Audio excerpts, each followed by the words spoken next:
السلام علیکم پیارے دوستو، آج میں آپ کے لیے حضور صلی اللہ علیہ وسلم اور ایک اونٹ کا قصہ لے کر آئی ہوں۔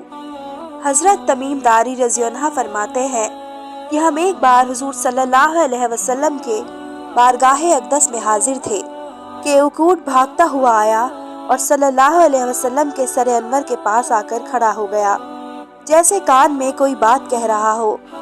صلی اللہ علیہ وسلم نے فرمایا کہ اے اونٹ، سکون سے ہو جا، اگر تو سچا ہے تو تیرا رب تجھے فائدہ دے گا، اگر تو جھوٹا ہے تو تجھے اس جھوٹ کی سزا ملے گی۔ جو ہماری پناہ میں آ جاتا ہے اللہ تعالیٰ بھی اسے امن دے دیتا ہے، اور ہمارے دامن میں پناہ لینے والا کبھی نامراد نہیں ہوتا۔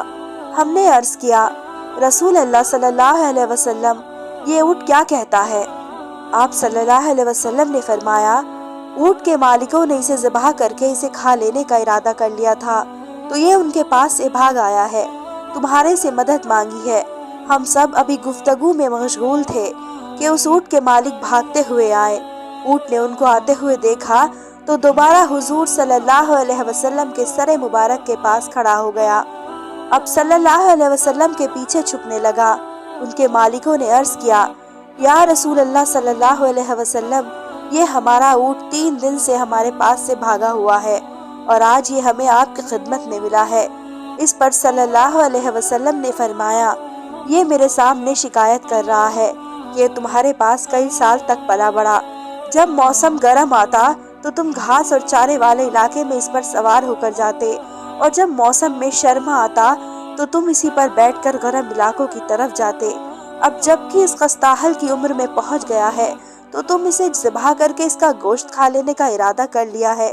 انہوں نے عرض کیا، خدا کی قسم یا رسول اللہ صلی اللہ علیہ وسلم، یہ بات بالکل اسی طرح ہے جس طرح آپ نے فرمایا۔ اس پر حضور صلی اللہ علیہ وسلم نے فرمایا، ایک اچھے خدمت گزار کی اس کے مالکوں کی طرف سے کیا یہی جزا ہوتی ہے؟ تو وہ عرض گزار ہوئے کہ یا رسول اللہ، اب ہم نہ اسے بیچیں گے اور نہ ہی اسے ذبح کریں گے۔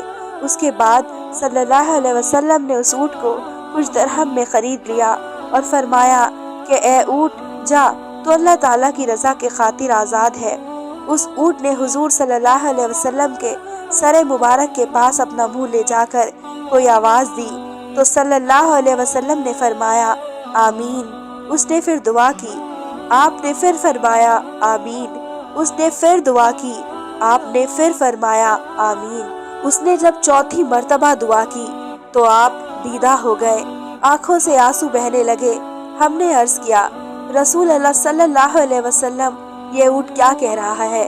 صلی اللہ علیہ وسلم نے فرمایا، اس نے پہلی دفعہ کہا، اے نبی، اے مکرم، اللہ آپ کو اسلام اور قرآن کی طرف سے بہترین جزا عطا فرمائے۔ میں نے کہا، آمین۔ پھر اس نے کہا، اللہ تعالیٰ قیامت کے دن آپ کی امت سے اسی طرح خوف کو دور فرمائے جس طرح آپ نے مجھ پر دور فرمایا ہے۔ میں نے کہا، آمین۔ پھر اس نے دعا کی کہ اللہ تعالیٰ دشمنوں سے آپ کی امت کے خون کو اسی طرح محفوظ رکھے جس طرح میرا خون محفوظ فرمایا ہے۔ اس نے پھر کہا کہ اللہ تعالیٰ آپ کی امت کے درمیان جنگ جدا نہ ہونے دے۔ یہ سن کر رونا آ گیا تھا، کیونکہ یہی دعا میں نے بھی اللہ تعالیٰ سے مانگی تھی۔ پہلی 3 تو قبول فرما لی، لیکن آخری دعا سے منع فرما دیا۔ جب جبرائیل علیہ السلام نے اللہ تعالیٰ کی طرف سے مجھے خبر دی کہ میری یہ امت آپس میں جنگ کر کے فنا ہوگی، جو کچھ ہونے والا ہے قلم اسے لکھ چکا ہے۔ محترم حضرت، نبی کریم صلی اللہ علیہ وسلم کے حدیث مبارک میں جو لکھا ہے آج وہ بالکل سچ نظر آ رہا ہے۔ آج کے دور پر نظر دوڑائیں تو ہم دیکھتے ہیں کہ مسلمان کس طرح ایک دوسرے کے خون کے پیاسے ہیں، ایک دوسرے کو کس طرح قتل کرنے کو تیار ہے، فرقہ واریت کے نام پر ایک دوسرے کے جان کے دشمن بنے ہوئے ہیں۔ جتنا نقصان مسلمان کا کیا ہے، اتنا شاید کافروں نے مسلمان کا نہیں کیا۔ ہمیں چاہیے کہ ہم اللہ تعالیٰ کی رسی کو مضبوطی سے تھام لیں، فرقہ واریت کو ختم کرے، ایک امت بن جائے اور آپس کی نفرتوں کو ختم کر دے۔ مسلمان کا بھائی ہے، آپس میں پیار اور محبت سے رہے۔ اللہ تعالیٰ ہم سب کو سمجھنے اور نیک بنانے کی توفیق عطا فرمائے، آمین۔